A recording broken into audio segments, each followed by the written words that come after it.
speed this one up a bit. It's standard Terra Young shenanigans, nothing too out of the ordinary. It took me a little while to complete though, because I had to figure out the right time to bring in the friend Garland. I originally kept bringing Garland in at going into the 50% mark, and then the enemies would still get a turn or two off and then end up wiping my team. So what I did was, instead of doing that, I brought in Garland around the 79% mark and then saved all of Terra's cast waves for later, for when the friend Garland's turns were up. Anyways, Paladin Cecil, we're going to start with Luminous Blast to get the free C65 to enchant everybody with Holy and imperil Holy damage. Terra is going to attack to build up her Magicite. Jan is going to kick, because that's what Jan does, he kicks. And sadly no counterattack there. Counters are really, really nice for keeping that orb up. This orb can get a little tricky, a little out of hand if you're not paying attention. It's partially why I was having trouble running Eldnarsh for this. Eldnarsh doesn't handle the orb too well. So, might as well talk about the title. This is going to be my last commentary for a while, I think. Possibly my last video for a while. I haven't been too active in the Discord recently, and although I was never super active in the first place, but a big reason for that is life has just been so busy for me, and sometimes these videos can take anywhere from an hour to 4 or 5 hours just to make one video. This one being one of the longer amounts of time it took. Yeah, this video probably took me a good 4 hours, if not a little longer, to just of running through. I mean, some people think I'm good at this game. I just keep trying different stuff and seeing what works. I mean, I know a little bit, but yeah, a lot of this is just trial and error, and then trying something else, and then trying something else. But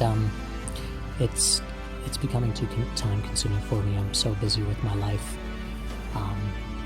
and then I've been suffering from really high amounts of anxiety recently due to, well, I feel like I'm not where I should be in life, or yeah, let's just say I'm not where I should be in life, and I need to focus my hours more on, I think, getting to where I feel like I should be in life. And logically, it doesn't really make much sense for me to play video games, much less create content for them, just due to the return on investment. It's mostly been what I would call a labor of love. I do it because I enjoy it, but I need to focus more on the things I need to do and less on the things I enjoy doing right now, because that's just where I am in life. Different people are in different places, that's where I am. So, yeah, I don't think I'm actually going to give up Opera Omnia, because it doesn't really take that much time when you just play it.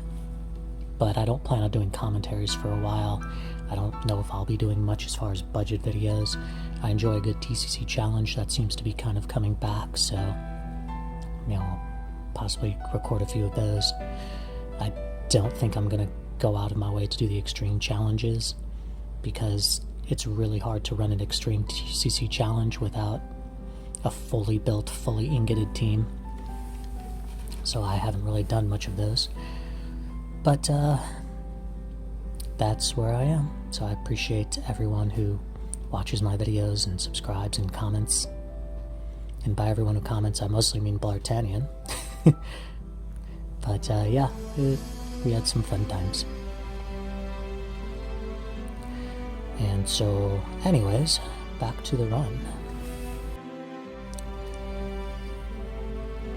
Whenever they go into their physical stance, they remove all of their debuffs, not when they go into their magic stance. So A good time to add debuffs are when they're in their physical stance. You know they're in their physical stance because they don't have those bubbles floating around them, and they take away less damage, unless of course you have them in Peril Enchanted. So, Riot Blade, by the way, even with its few hits, has really hard-hitting Brave attacks. I just wanted to point that out. Since I have less than 2 ingots for Terra, it doesn't build her Magicite buff at all, unfortunately, but yeah, for some reason it hits really, really hard, and I haven't figured that out entirely. Yang is of course synergy, so he's going to hit hard. And now I bring in Garland.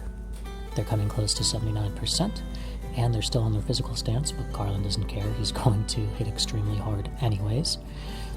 Typically for my friend Garland, I will, depending on when I bring him in, I will use his LD first, not his burst first. And the reason for that being, if they're not in a position where the burst is going to do optimal damage, then I'll hold off for a turn.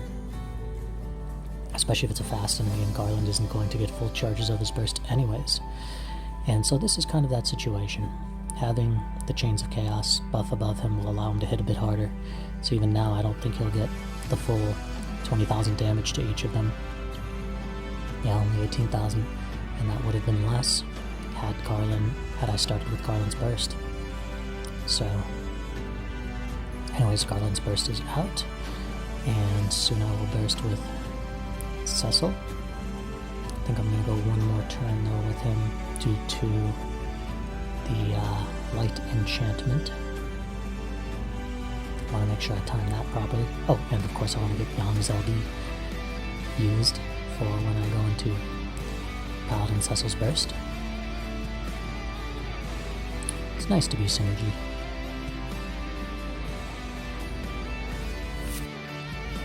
I'm not entirely sure what the most optimal burst phase is for Paladin Cecil, but certainly can't hurt to start with a Luminous Blast, considering it hits as hard as it does.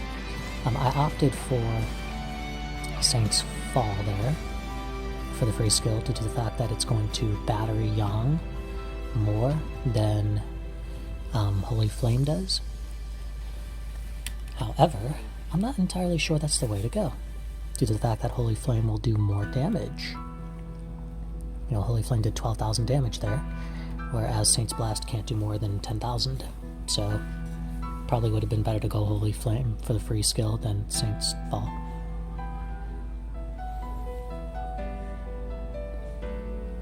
And now with 2 burst effects, Yang's extra attacks are hitting really, really hard, while everybody's attacks are hitting really, really hard. If you want to have some fun, get Terra in there with 2 burst effects. Anyways, if I time this right, which I did, look at that damage. That is 0-3 Yang. Anyways, if I time this right, which I did, Terra will come back after friend Garland runs out of turns, and Paladin Cecil will still have his burst effect up, and then Terra can use her Chaos Waves under Paladin Cecil's burst effect, and Yang will do his extra attacks.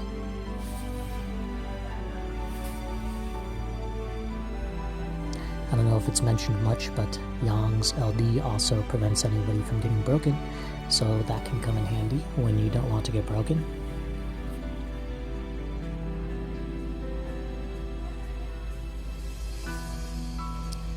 Counter?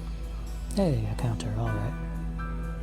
I like his counter. It's only a 70% chance, but he can actually counter if he dodges too, unlike some counter attackers. And now, yep, they remove all their debuffs again. They're below 50%. And we don't want them to get another turn, or they will kill us. Garland doesn't care about them not having debuffs. That was my last turn with Garland. I have to be a little careful because if they take, I think, 2 turns, 1 or 2 turns, then they will do enough damage to kill me. So what I'm going to do here, try and take advantage of Yang's LD being out, is I'm going to use Onion Knight's call to pull Garland in front of Yang, so Terra will come back. Unfortunately, it's not the most efficient thing due to the fact that Garland isn't going to get the free skill from Onion Knight's call, and neither will Terra. But I'm being extremely cautious here because I've wiped this run multiple times, and I don't want to risk that again. So we'll apply the Brave damage up debuffs.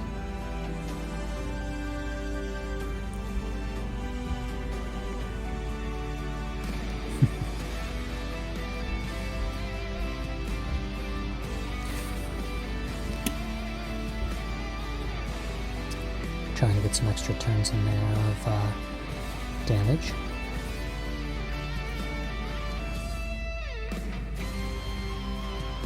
Want to make sure they're set up properly.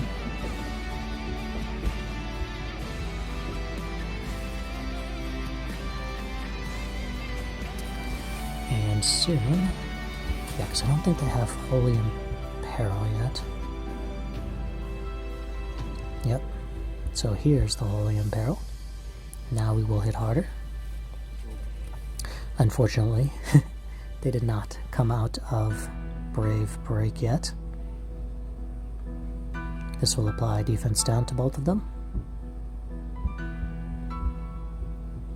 And so into the summon we go, so that they do not get a turn. And we're going to use Yang's LD, so that will be up for... yeah, see, it's hitting so much harder now. And Dynamite Arrow, hitting good now. And now we go into the Chaos Waves. Now, speaking of inefficiencies, you normally don't want a Chaos Wave when you're in the summon, but I don't want Paladin Cecil's burst effect to run out. That's why I did that. Especially because I've got 4 freaking Chaos Waves. Like, I have to use them all before Paladin Cecil gets enough turns to wear it out, especially because Paladin Cecil's Holy Enchant is about to run out.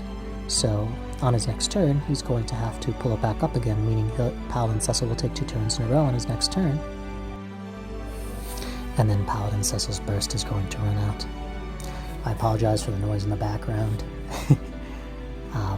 My wife has some friends over, but this is the only time I'm going to get to add a commentary. It's either that or I do no commentary, or I wait like 3 or 4 more days.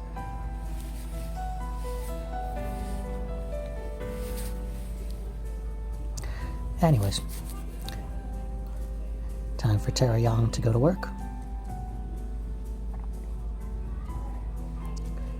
Meteor, meteor, meteor. You get the idea. I typically prefer to use Meteor over Meltdown in the Chaos Wave turns due to the fact that I believe it will hit harder if you add the damage up. And with all the different turns and meteors that are happening, it's a good amount of damage to add up.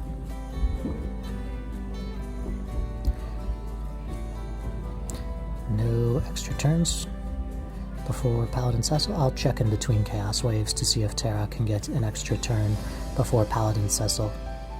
And if not, I'm just going to Chaos Wave again. They're almost dead, so I'm switching to Magic Meltdowns instead of Meteors, because I don't remember if they remove all their debuffs when they enrage or not. But if that is the case, I don't want that to happen. And that didn't happen. So there you have it. And I still don't know if they remove their debuffs when they enrage or not, because I killed them at the same time. So Terra, good stuff. Yang, good stuff. Paladin Cecil, good stuff.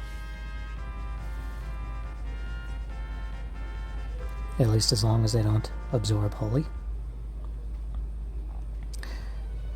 And